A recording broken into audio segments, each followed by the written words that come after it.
होला 5,000 मानिसहरूलाई खुवाए। कसरी खुवाए भन्दाखेरि God is love and God is everything.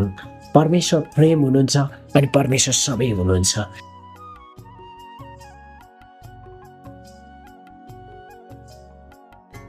गाउँलेले त मलाई त तेरो छोरा त क्रिस्चियन भयो, डलर पायो, अब के गर्छ?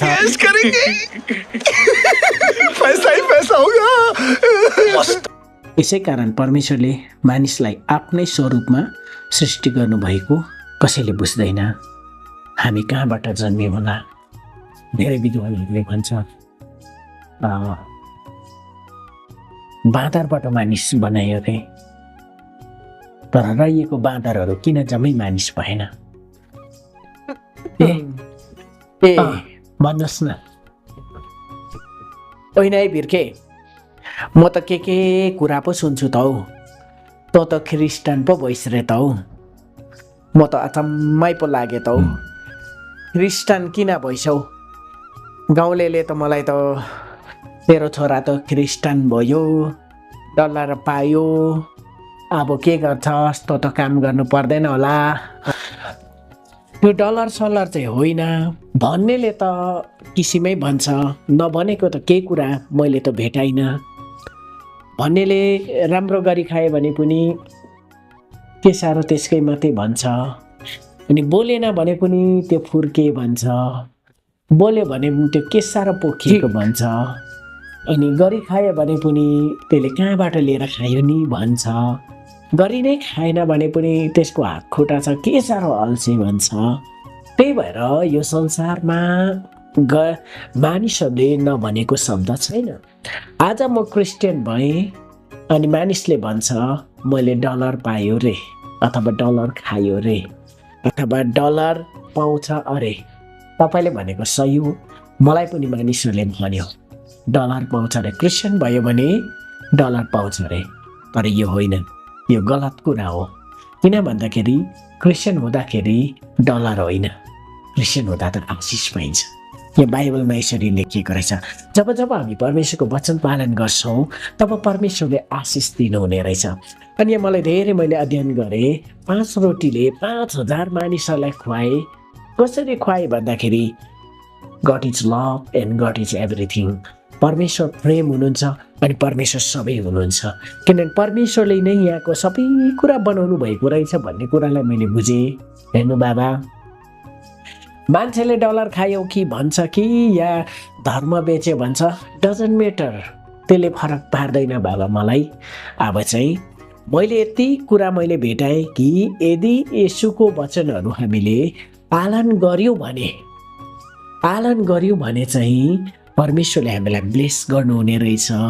तर पालन गरेन भने चाहिँ हामी श्रापित हुने रहेछौँ भन्ने कुरा चाहिँ मैले बुझिराखेको छु। अनि यति नै हो मैले भन्नुपर्ने, मैले बुझ्नुपर्ने कुराहरू यति नै हो। अरू तपाईँले के सुन्नु भएको छ? क्रिस्चियन भयो भने त सानो जात पो भन्छ त हौ। अब मेरो त खोइ के पो गरौँ हौ, म त छक्कै पो परे त हौ। हेर, क्रिस्चियन सानो जात चाहिँ होइन। बाइबलले के भन्दो रहेछ भने, बाइबलमा परमेश्वरको वचनले के भन्दो रहेछ भने क्रिस्चियन हुनु चाहिँ सबैभन्दा ठुलो कुरा हो। किनभने परमेश्वरले के भन्नुभएको छ, मेरो तिम्रो निजी प्रजा, मेरो आफ्नै छोराछोरी भनेर परमेश्वरले भन्नुभएको रहेछ। सानो जात होइन। मानिसहरूले सानो जात भन्छ क्रिस्चियन भयो भने, तर क्रिस्चियन हुनुभन्दा ठुलो जात केही पनि होइन। किनभने हेभेनली फ्यामिली, त्यो चाहिँ स्वर्गीय फ्यामिली हुनु बाहेक ठुलो केही पनि छैन। किनभने यो संसारमा चाहे सानो होस् कि ठुलो होस्, मानिसहरू धेरै बाँच्दैन। यो संसार त एक दिन छोडेर जानुपर्छ। यहाँ इन्टर्नल अजम्बारी कोही पनि छैन। तर जब हामी येशूलाई विश्वास गर्छौँ तब हामी इन्टर्नल लाइफ भनेको अनन्त जीवन सुरुवात हुँदो रहेछ। अनि यसै कारण मैले चाहिँ येशूलाई विश्वास गरेँ बाबा। किन भन्दाखेरि मानिसहरूले त तैँले धर्म बेचिस्, तैँले डलर पाउँछस् भनिरहोस्, डलर चाहिँ मेरो यहाँ रहेछ क्या त। जब यो परमेश्वरको वचन पालन गर्छु मेरो डलर जति यहीँ छ क्या त। यहाँबाट परमेश्वरले प्रतिज्ञा गर्नुभएको छ, यदि तैँले मेरो वचनहरू मानिस् भने म तँलाई जहाँ जाँदा पनि आशिषित तुल्याउनेछु। भित्र पस्दाखेरि पनि आशिष, बाहिर जाँदा पनि आशिष, काम गर्दा पनि आशिष, अनि एभ्रिथिङ वी ब्लेस्ड। हामी चाहिँ एभ्रिथिङ सबै कुरामा ब्लेस हुने रहेछौँ। अनि बाहिरको मानिसले यसो हेर्दै गर्दाखेरि यो कसरी यस्तो हुनु आयो, हाउ कम भन्नु थाल्छ। तब चाहिँ हामीले के बुझ्नुपर्ने रहेछ भने यहाँ छ नि त डलर, एभ्रिथिङ यहाँ छ। यदि हामीले यहाँको कुराहरू मानेर हिँड्यौँ भने हामी साँच्चै उनीहरूले भनेको एक्ज्याक्टली राइट हो, किनभने तिनीहरूले चाहिँ डलर पाएको छ। तर डलर मात्रै होइन, बाइबलले भन्छ उहाँको वचन पाउनेहरू चाहिँ यो परमेश्वरको वचन चाहिँ कुनै हिरा मोती मुङ्गा कुनैसँग पनि तुलना गर्न सकिँदैन भन्छ। यति बहुत महत्त्वपूर्ण हो। तर आज अरूहरूले भन्छ डलर मात्रै, तर डलरभन्दा महत्त्वपूर्ण यहाँ रहेछ क्या त। डलर एक दिन सकिएर जान्छ। 1 लाख रुपियाँ डलर, 1 लाख रुपियाँ डलर कसैले मलाई डोनेट गरे भने few year, few month, few days खत्तम हुन्छ, सकिन्छ। तर यहाँ छ नि जुन हिरा मोती मुङ्गाले पनि किन्नु नसक्ने जुन यो छ नि, यसले चाहिँ हामीलाई समृद्धिमा लाने रहेछ।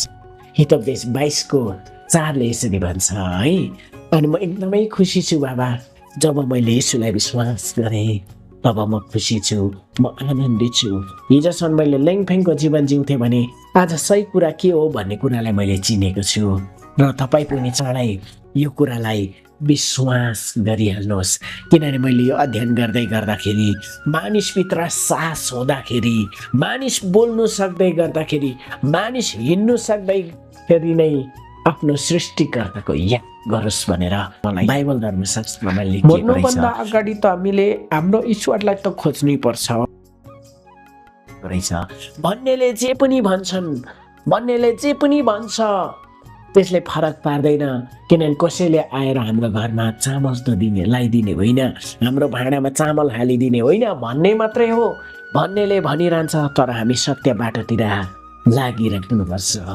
आज मैले यीशुलाई विश्वास गरेँ, मानिसहरूले डलर पाएर यो लुगा किन्यो भन्दै गर्दा पनि म खुसी छु। किनभने डलरभन्दा महत्त्वपूर्ण परमेश्वरको वचन मैले भेटाएको छु बाबा। अरू कुरा त म के नै भन्छु र, तरै पनि सबै कुराभन्दा शक्तिशाली कुरा मैले यहाँ भेटाएको छु, सबैभन्दा महत्त्वपूर्ण कुरा भेटाएको छु। यसै कारण म एकदमै खुसी छु बाबा। र आजको भिडियोले भन्नु चाहेको कुराहरू तपाईँले बुझिसक्नुभयो। लाइक सेयर कमेन्ट गरिदिनुहोस् ल। आजको बिर्खेको बाउ छोराको भिडियो यति नै छ। हामीले भन्नु चाहेको कुरा तपाईँले बुझिसक्नु भएको छ भन्ने कुराको ठुलो आशा गर्दै सबैजनालाई जय मसी।